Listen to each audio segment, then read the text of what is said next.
Plastik bekas naik kelas. Itulah tujuan utama dari Replastiko. Kami, tim Replastiko, berasal dari Universitas Telkom, merupakan bagian dari InnoVillage kelima. Tim Replastiko diketuai oleh Izulak Mahardika dengan program studi Data Science Fakultas Informatika, dan anggotanya ada Tiara Sabrina dengan program studi Data Science Fakultas Informatika, serta anggota berikutnya Antonius Simon P. Hanhajon dengan program studi Data Science Fakultas Informatika.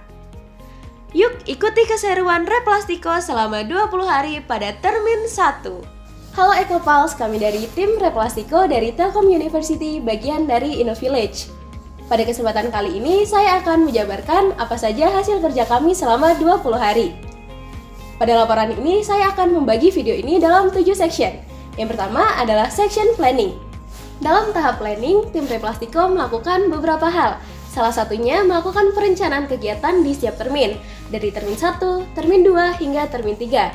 Kami menuliskan secara rinci detail kegiatan beserta tanggalnya dari setiap kegiatan yang telah kami rencanakan, sehingga pihak desa juga paham bagaimana alur Replastiko diimplementasikan. Kami juga melakukan pemetaan biaya dari termin 1, termin 2, hingga termin 3, sekiranya biaya apa saja yang akan kami keluarkan. Hal ini kami lakukan untuk memastikan pengimplementasian dapat berjalan dengan lancar sesuai target dan juga sesuai timeline yang telah kami rencanakan dari awal. Kami juga melakukan analisis resiko melalui manajemen resiko agar pengimplementasian Replastiko berjalan dengan lancar. Setelah merancang planning secara matang, kami merasa perlu berkonsultasi dengan dosen pembimbing.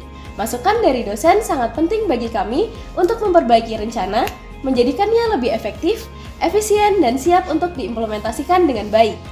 Setelah berkonsultasi dengan dosen pembimbing, kami juga perlu memastikan bahwa penggunaan turbin dapat berfungsi secara efektif dan memberikan manfaat yang optimal.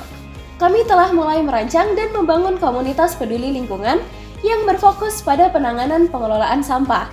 Saat ini, komunitas tersebut sudah memiliki beberapa anggota aktif.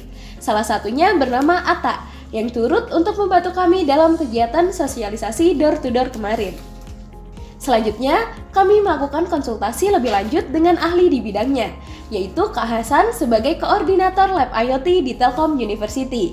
Dari konsultasi ini, kami mendapatkan panduan mengenai jenis turbin yang dapat bekerja dan sesuai dengan Replastiko secara efektif, cara instalasi turbin yang tepat, serta tips-tips penting untuk memastikan turbin yang kami gunakan sesuai dengan kondisi dan kebutuhan di Desa Cibogo. Pada tanggal 13 Desember, kami melakukan kunjungan ke kepala desa dan juga pihak terkait. Kunjungan ini bertujuan untuk menjelaskan program Replastiko secara langsung. Kami bersyukur karena Bapak PLT Kepala Desa, Pak Abdul Syukur, Ketua RW, Ketua RT, hingga warga desa dan pihak terkait Desa Cibogo lainnya sangat menyambut baik program kami dan memberikan dukungan penuh yang semakin memotivasi kami untuk menjalankan kegiatan ini. Pada tanggal 12 Desember, kami mulai memesan mesin agar proses pengiriman dapat dilakukan lebih cepat. Mengingat mesin ini dikirim dari Surabaya yang berjarak sekitar 675 km dari Bandung, di mana waktu pengiriman akan menjadi faktor yang sangat penting yang harus kami perhitungkan. Nah, kita coba cek progres sampai di titik ini. Planning sudah matang, izin sudah aman, tim siap bekerja, lalu tunggu apa lagi? Mari kita berangkat ke Desa Cibogo.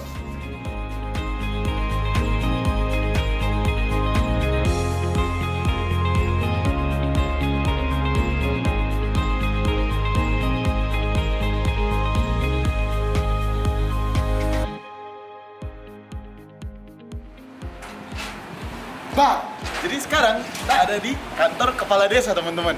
Nah, di kantor kepala desa ini kemarin udah sampai nih mesin pencacahnya, dan mesin pencacahnya ada di gudang. Jadi teman-teman bisa ikut aku untuk aku nunjukin sekarang mesin pencacahnya udah di mana.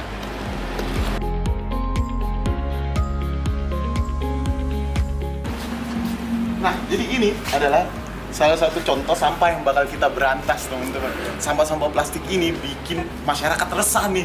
Jadi kita bakal berantas sampah-sampah kayak gini dengan salah satu contohnya mesinnya ada di dalam situ.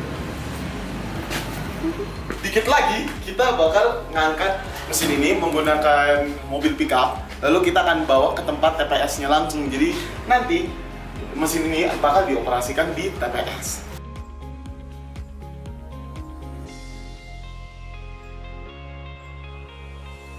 kita udah bawa mesinnya di sini, kita siap angkut ke TPS. Kenapa kita bawa mesin ini ke TPS?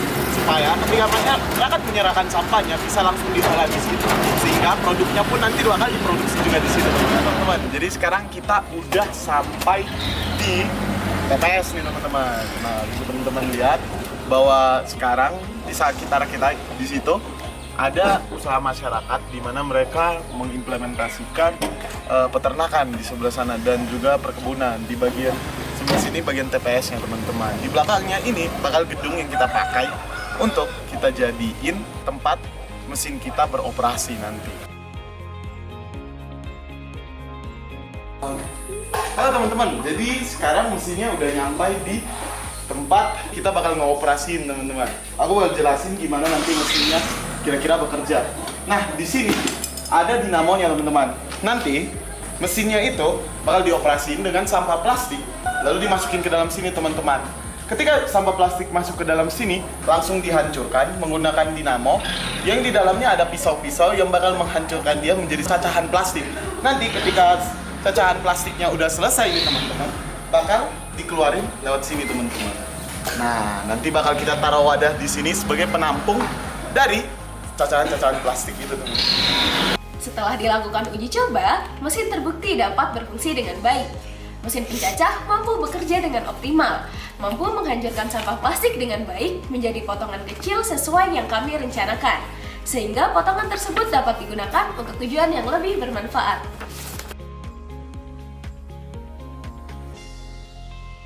Sosialisasi ini bertujuan untuk mengenalkan program Replastiko kepada masyarakat sekaligus memperkenalkan konsep bank sampah.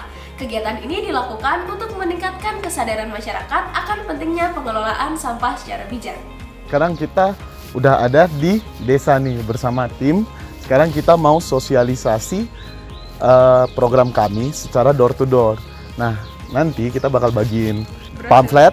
Dan juga kita juga udah punya surat nih dari atas tanda tangan pagamanya sama ketua RT-nya juga, begitu teman-teman. Jadi kita lanjut sosialisasi ke rumah.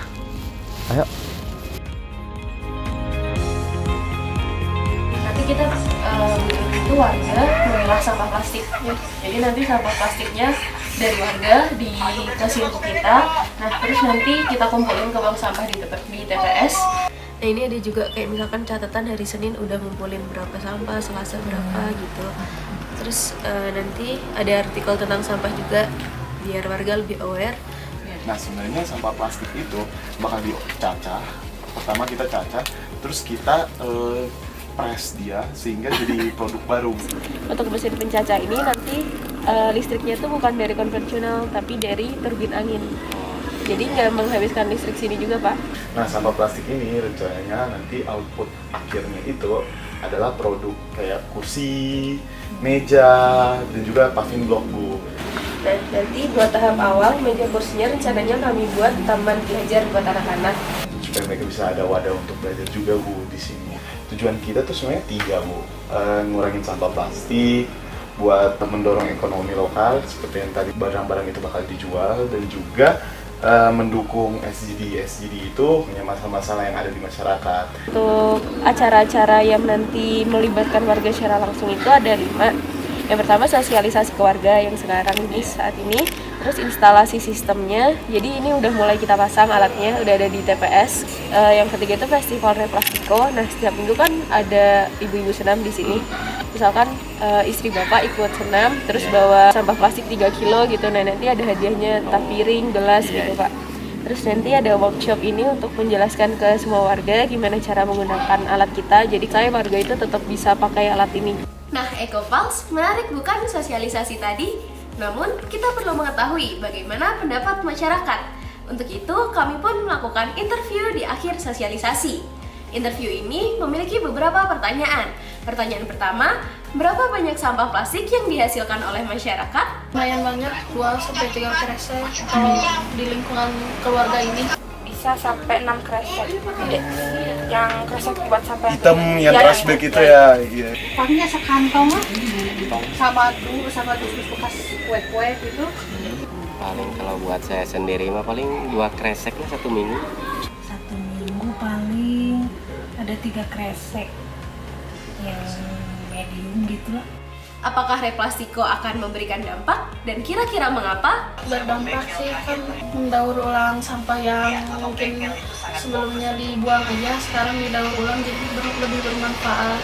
Bisa, soalnya kan bisa ngurangin sampah juga, terus barang-barangnya juga bisa bermanfaat kan, bisa dipakai lah jadi hal-hal yang positif gitu. Bisa bermanfaat juga buat lingkungan, bisa bersih juga gitu. Kalau semuanya ya setiap rumah bisa memilah pasti berhasil. Dari hasil olahannya bisa digunakan yang lebih bermanfaat. Pertanyaan terakhir, apa harapan mereka pada program Replastiko? Semoga programnya lebih maju, berhasil juga gitu. Jadi desa yang lebih bersih, terus jadi ramah lingkungan juga, terus enak dipandang lah gitu ya, nggak banyak sampah di mana-mana gitu. Mudah-mudahan ada penghasilan kecil buat warga sedikit-sedikit gitu. Semuanya gitu ya, bukan harus jelas aja. Jadi, itulah progres Replastiko pada termin 1. Nantikan progres kami selanjutnya. Replastiko, plastik bekas naik kelas.